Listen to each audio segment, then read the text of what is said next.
though, I was on holiday recently and Transformers Age of Extinction came on the telly and I didn't switch it off. It was the first time I'd seen the film, so here's some of my thoughts about it. Bring it up! All the way! You guys have never seen a truck like this before? Dad, you can't keep spending money on junk. I don't think it's a truck at all. I think we just found a transformer.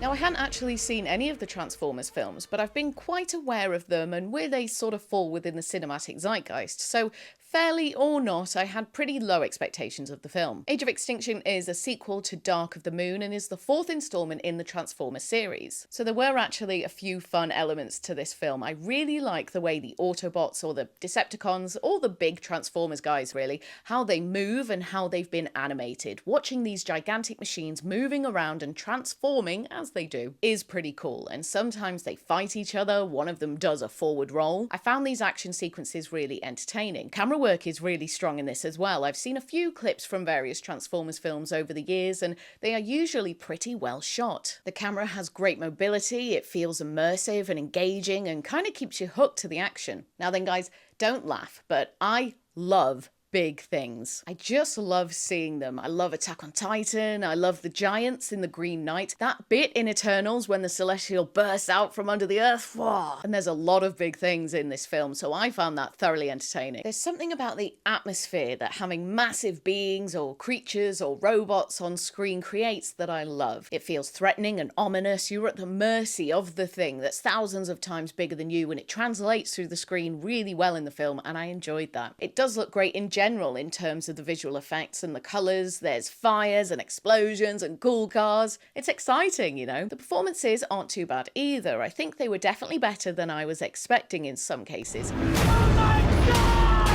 Even though elements of the script and story weren't great, some of the actors still managed to be convincing. And there's some fairly decent moments of comedy in there as well. I'll just touch on the story development and script very briefly. It's not particularly complex, and some of the storytelling techniques and methods are a bit lazy, a bit basic. Lots of exposition dumping, certainly lacking nuance, and very much relying on the style over the substance. I do think there's a place for films like that as entertainment, but I can certainly see how it would be off-putting for some viewers who expect more from a story. But there are two main issues that I have with this film that I want to go into a bit more detail with. The first is the length. This film is 2 hours and 45 minutes long. It's too long. The last 30 minutes or so lost any impact of the earlier portion of the film. For a film that is relying very much on spectacle and not on nuanced or sophisticated storytelling, it's just too long. It felt long whilst I was watching it, and that's not what you want. I'm not against long films. The Lord of the Rings extended editions are my favourite films, and I could watch them over and over. But with something like Transformers, if you're missing those compelling characters, if the script and story doesn't develop in a way in which you are on the edge of your seat wanting to know what happens next, then you don't want your film to be this long, in my opinion. The other thing is this bizarre moment with this character Shane. So Shane is romantically involved with Tessa, who is Cade's daughter. Cade is our protagonist.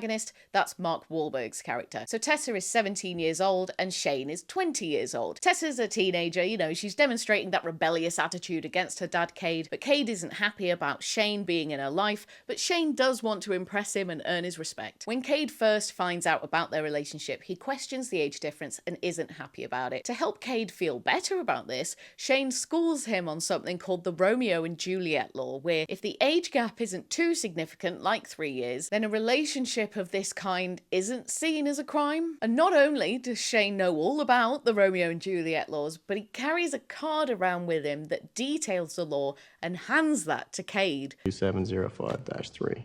What? Texas statute? That a real law? Yep. Romeo and Juliet, huh?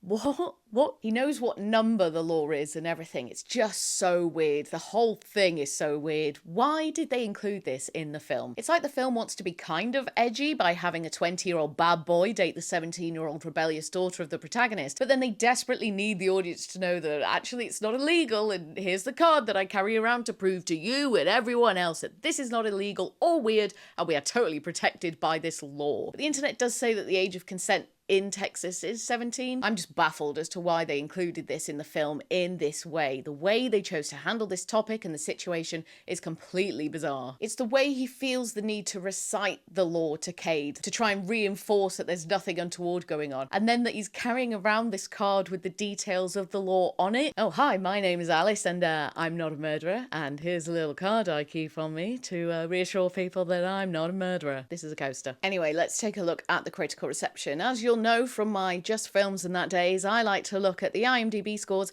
and the Rotten Tomatoes scores. So over on IMDb, at the time of recording this video, the film gets a 5.6 out of 10. Then over on Rotten Tomatoes, the audience give it a 50% and then the critics give it 18%. And the critics' consensus is that fans of loud, effects-driven action will find satisfaction and all others need not apply. And yeah, I think that's a fair consensus. I don't think the 18% is a fair score though. I reckon I'm more up there with the audience here, around 50% or the 5 out of 10 area. It's lacking in all the areas you would expect to see a film that prioritises spectacle over all else lacking in. But that spectacle is entertaining and the Transformers do look cool. Well, that's it from me for now, but I'll be back soon to share more thoughts on other things that I've watched. Bye!